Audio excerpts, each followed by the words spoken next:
So a lot of people have been wondering, is Bitcoin anonymous? Well, this is a great story. About December of 2013. It's football season, there's all these college football games going on, lots of great sports going on, and it was one weekend, and you see in the rows of people, there's all these people holding up signs like "Go Team Go," and this one guy here in this picture, he's holding up a sign, huge sign that says, "Hi Mom, send me Bitcoin." And again, it's that QR code. So what's embedded in that QR code? Well, if you see there at the bottom, there's the random string of numbers, and that's his Bitcoin address. It's as though I held up a sign and said, "Send me an email to lauren@gmail.com." So what happened? What do you think happened? Well, since all these transactions are public on the public blockchain, the ledger, we can actually go and see how much money this guy received. And this is it here. So in that amount of time, it was, within a couple days, people sent him Bitcoin, to thank him for bringing Bitcoin awareness to the world. And it totaled about 23 Bitcoin. And at that time, at those prices, it was worth about $22,000.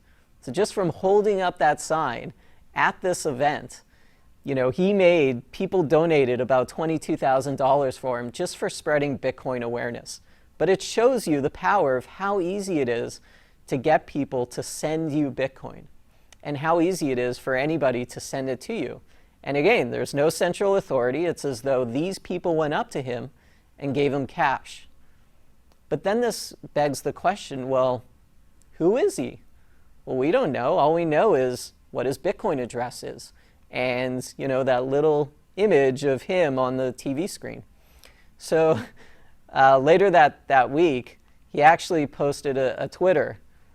He posted on his Twitter, he posted a tweet that said, "Here's the famous sign," and he's holding it up, but you can't see his face again. So that's why we say that Bitcoin is pseudo-anonymous.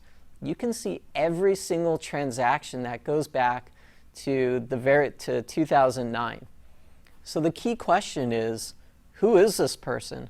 How do we tie an identity to this Bitcoin address?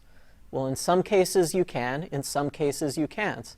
Here, all we know is he's an Auburn fan, we know what his Twitter account is, and we kind of know what he looks like. But other than that, we're not really sure who this person is moving all this money. So that's why we say it's pseudo-anonymous. In some cases, it's great, this pseudo-anonymity. There's charities that use this to instill transparency. So here we have the BitGive Foundation, and they publicly show what their Bitcoin address is. It's 1PE, and it keeps going on. The key thing here is you can actually go on the blockchain and see every single donation they've received since day one. And you can see when they've cashed that out into US dollars, or when they've moved it into another account. And this really helps with transparency and trust, trusting that you can see more into the financials of this charity that you're giving to. Now, this was also a great story. In November of 2013, people were watching the blockchain, and one day, all of a sudden, you see, oh my God, $150 million was transferred through the blockchain, from one account to another.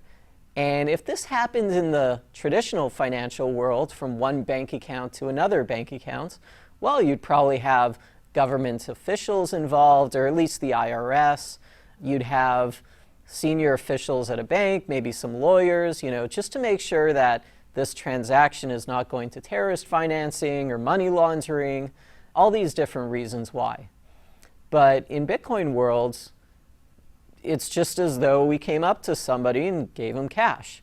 There is no central authority. So people online were speculating, maybe it's this person, maybe it's this company. We don't know who's moving this large sum of money.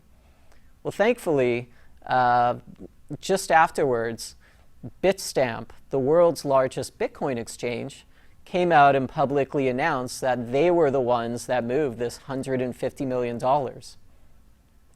And in that case, we're able to tie an identity to a Bitcoin address. And they actually use this as an audit, just to check their records and make sure that they have the right amount of money that they think they do.